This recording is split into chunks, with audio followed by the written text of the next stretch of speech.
Halo, saya Coach Fairly dari Fair Academy. Selamat jumpa di kesempatan kali ini. Kita akan ngobrol berkaitan dengan public speaking katanya ya. Wow, public speaking mewah sekali. Tapi tenang dulu ya. Saya kenalin dulu, ini adalah video perdana saya. Saya cerita sedikit ya tentang saya sebelum kita ngomong public speaking. Saya ini adalah sarjana arsitektur yang menjadi MC lah ya istilahnya ya. Dan dengan pengalaman saya itu saya merasa bahwa ternyata otak kiri otak kanan saya memang harus kepake. Otak kanan itu adalah otak yang seni, sangat liar, sangat tidak terbatas, dan otak kirinya adalah otak yang terstruktur, dan keduanya itu menyatukan menjadi saya seorang yang lebih bisa bertutur kata dengan terarah dan juga terkontrol. Nah, saya ingin membagikan pengalaman saya, ilmu saya kepada kamu semuanya. Di kesempatan kali ini kita akan ambil topik dulu yang namanya public speaking itu apa sih sebetulnya. Nah, kalau kamu tinggal browse gitu ya, kamu ketik what is public speaking, itu adalah kegiatan atau aktivitas bagaimana menyampaikan aspirasi di depan umum, di depan halayak, hingga kamu bisa mendapatkan apa yang kamu inginkan gitu. Nah, saya agak punya pendapat lain. Kalau menurut saya nih, kita akan kasih tahu contoh seperti ini. Misalnya kalau kamu seorang agent properti nih. Nah, agent properti menelpon seseorang, Fairly nih, agent properti. Kita akan telepon orangnya. Halo Bapak, saya Fairly nih dari agent properti nih. Saya ingin menawarkan misalnya sebuah rumah nih. Luasnya 400 meter, menghadap timur atau barat atau apa segala macam gitulah ya. Nah, kemudian harganya sekian, terus juga lokasi di sini dan segala macam, investasi oke segala macam gitu loh. Apakah Bapak berminat? Nah, Bapak itu bilang, "Oh ya udah, terima kasih infonya." Yang saya lakukan adalah speaking.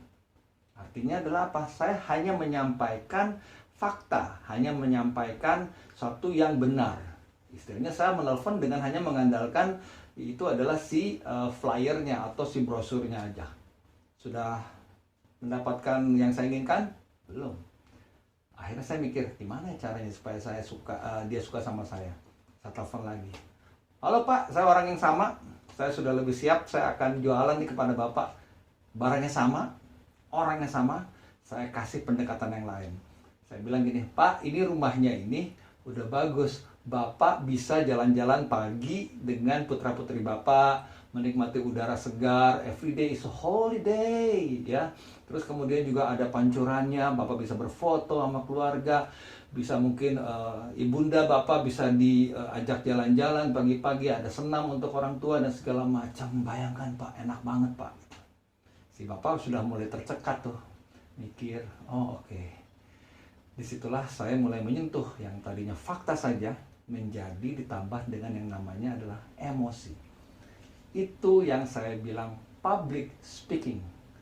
Nah, Bapak itu bilang, oke, nanti saya pikir-pikir dulu deh Mas Fairly. Oke, tutup telepon.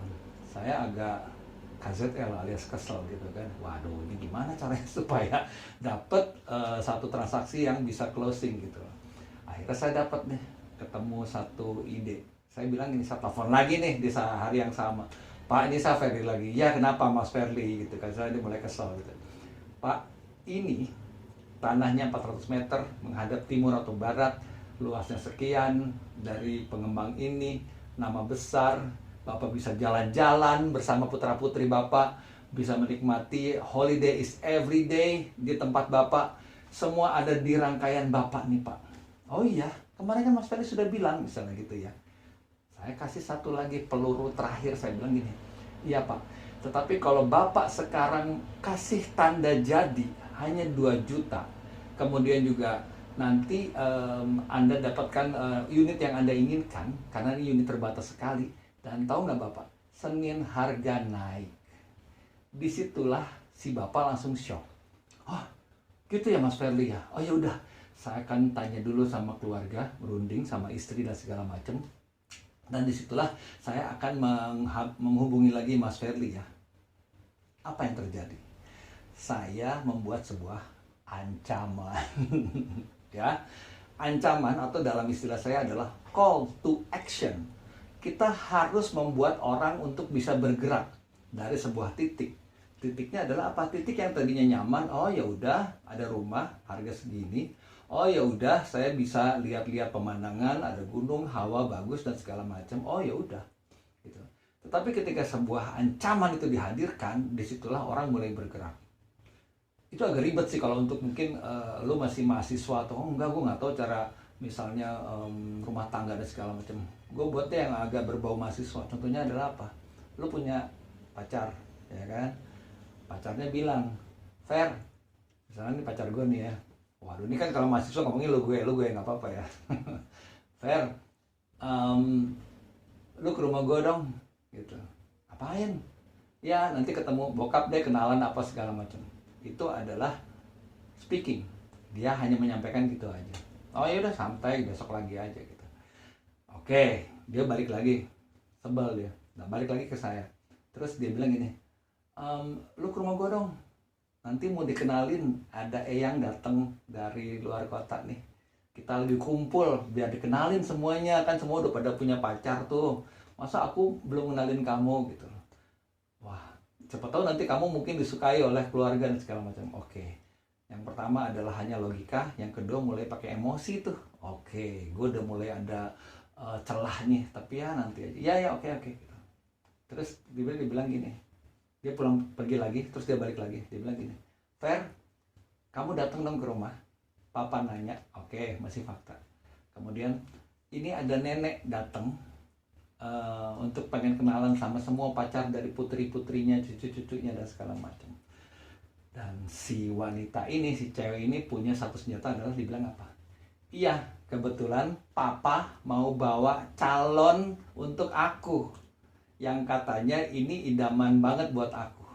Disitulah aku langsung aduh, ngebul kepala kan. Nah, itulah sebuah ancaman dari si cewek itu kepada saya, bahwa ada competition, ada tenggak waktu atau deadline. Kalau tadi kan yang awal rumah itu kan deadline kan, kalau yang ini adalah competition atau apapun ancaman-ancaman itu. Saya bilang ancaman apa? Supaya orang untuk bergerak. Kalau istilah saya adalah call to action. Nah, disitulah yang saya bilang successful public speaking. Harus sukses kalau public speaking. Jadi kita ngomong itu bukan hanya benar aja, bagus aja, perfect aja, tapi nggak ngebuat kesan terhadap orang. Banyak sekali orang yang mungkin misalnya berbicaranya lancar, berbicaranya tidak pernah pakai a, segala macam gitu. Tapi tidak bisa meyakinkan orang. Percuma. Kita kan bukan presenter TV yang harus perfect. Saya di sini share pada kalian semua adalah apa? Supaya kalian bisa meyakinkan orang, supaya orang juga cinta sama kalian. Kalian mau presentasi di depan mungkin let's say ribuan orang, puluhan orang. Yang lebih ngeri adalah apa? Di depan dosen penguji. Bagaimana supaya bisa yakin? Caranya adalah apa? Kalian harus bisa menguasai, yaitu adalah apa? Diri sendiri sebetulnya. Materi itu bisa diatur. Yang penting diri sendiri dulu. Kalian harus berkesan, bisa membuat orang yakin, dan orang akan cinta sama kita. Jadi kalau menurut saya, pengertian public speaking adalah apa? Bagaimana kita punya gagasan, kemudian gagasan itu kita olah tuh. Nggak ada tuh yang namanya kita improv di depan, kemudian ya gimana ntar aja deh. Jangan pernah seperti itu. Kita buat dulu story plotnya di kepala kita seperti apa kalau ingin menyampaikan sesuatu. Sama mungkin agak sedikit kayak orang stand up comedy kali ya. Ada storyline-nya, ada twisting-nya, ada punchline-nya di ujung seperti apa gitu. Nah, tapi kalau di public speaking, kita harus buat secara lebih simpel lagi. Tergantung dari tujuannya sih. Mau melucu, mau menjual, mau mempengaruhi, menghasut, mau apa? Menghasut jangan deh. Mau apapun lah gitu, menginformasikan dan segala macam. Nah, jadi yang harus kalian lakukan adalah apa? Kalian harus buat yang namanya dulu adalah apa? Plotnya seperti apa? Story plot seperti apa? Storyline seperti apa? Alurnya seperti apa? Kemudian setelah itu baru kalian sampaikan dengan yang namanya ada body language, ada diksi, penggunaan kata-kata, terus kemudian juga ada yang namanya intonasi, tekanan, kemudian ekspresi. Semua bisa kalian lakukan itu ya. Caranya gimana? Nanti di episode berikutnya. Ini baru episode pertama, bos. Tenang, sabar ya. Nah, jadi teman-teman semuanya, kalau kalian ingin menyampaikan sesuatu, itu harus terkonsep. Bukan konsep kita nulis dulu, nggak usah, tetapi di kepala aja, buat cepet aja. Banyak sekali orang yang kalau misalnya ketemu satu event, jangankan event katanya kayaknya sih berat sekali gitu ya. Contoh yang paling simpel adalah apa? Pertemuan keluarga aja, hari Minggu, weekend, rujakan, ada apa, halal bihalal apapun itu ya, tapi tetap prokes ya, antigen semuanya ya. Contohnya paling gini, misalnya nih si Fairly nih, anak kuliah gitu ya, di rujakan tersebut, di keluarga tersebut bilang misalnya, oke, perwakilan dong dari anak-anak mudanya nih, millennials nih, apa namanya, generasi Gen Z ya berarti ya. Millennials lah kalau saya bilang ya. Oke, Fair, ngomong dong, apa pesannya nih? Mungkin ada apa namanya, Eyang yang baru datang gitu. Apa yang harus kalian lakukan? Pertama, kalian harus memikirkan story plotnya seperti apa. Paling simpel adalah apa? Kalian buat 3 pokok pikiran aja, paling simpel, paling simpel.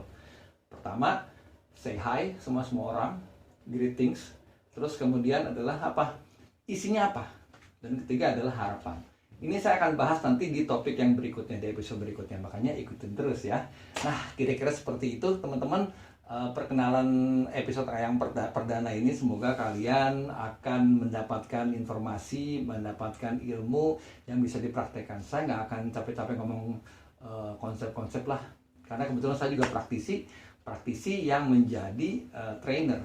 Jadi bukan seorang akademisi. Jadi teman-teman semuanya, saya mencoba ini supaya kalian bisa mengaplikasikan di kehidupan kalian sehari-hari ya. Kalau kalian suka, please like, subscribe, share, ataupun juga kasih komen, mau nanya apapun silahkan ya. Dan nanti kalian bisa kontak saya juga di @fairacademy ya. Kita ketemu lagi, dan jangan lupa kalian harus ngomong dengan nyaman dan berkesan. Bye bye.